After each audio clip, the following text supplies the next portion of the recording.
Isabelle, Portugal. Je suis née au Portugal sous la dictature. La vie était très dure. On nous prenait tout, les cochons, les poules.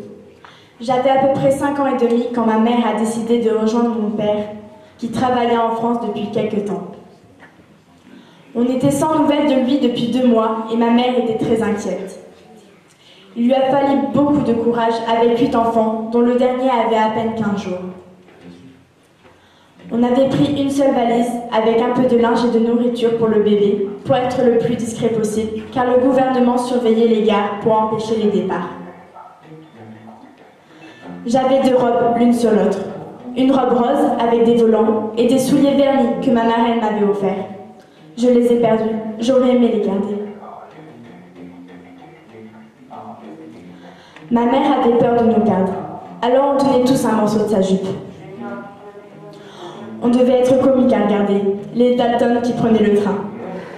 Nous sommes montés dans le train et la police nous a rejetés aussitôt. Ma mère pleurait. Alors un monsieur, un ange, un saint est apparu. Il a dit à ma mère de monter dans le train avec le bébé et mon frère aîné. Puis on est allé à l'autre bout et il nous a fait passer par une fenêtre. Il nous a accompagnés tout le voyage, nous a aidés à passer tous les contrôles. Il a même payé le taxi pour aller jusqu'au foyer de jeunes travailleurs où vivait mon père dans la Sarthe. Il admirait le courage de ma mère. Il disait « Une si petite poule avec autant de petits poussins ». Il nous a même trouvé un logement provisoire dans un foyer de bonnes sœurs. Nous y sommes restés presque 1 mois. Pour les remercier, ma mère faisait la cuisine et les bonnes sœurs étaient très contentes car ma mère était un vrai cordon bleu.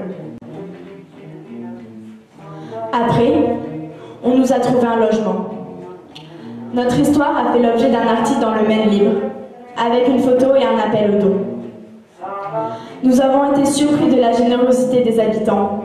On nous a apporté du linge, de la vaisselle, des jouets aussi à Noël. Pour moi, le summum de la gastronomie française, c'est le steak frites. Car c'est le premier plat qu'on m'a servi quand je suis arrivée. J'avais faim, c'était délicieux.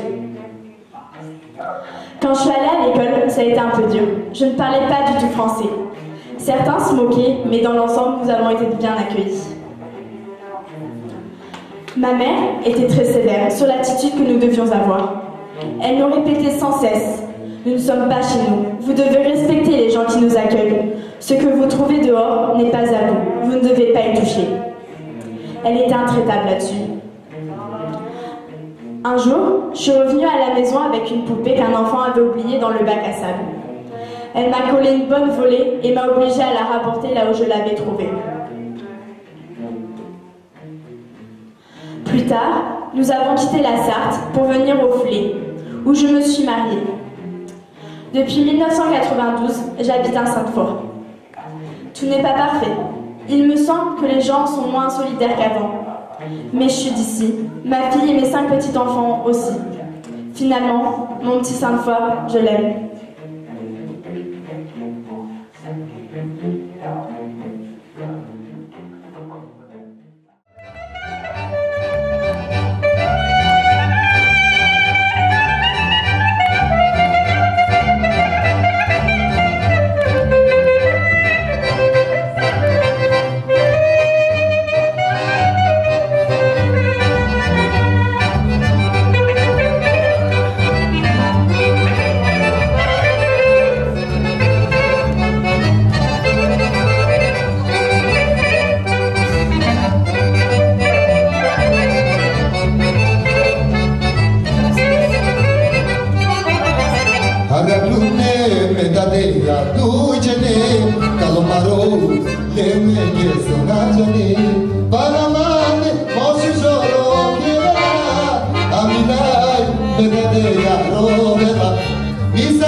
Et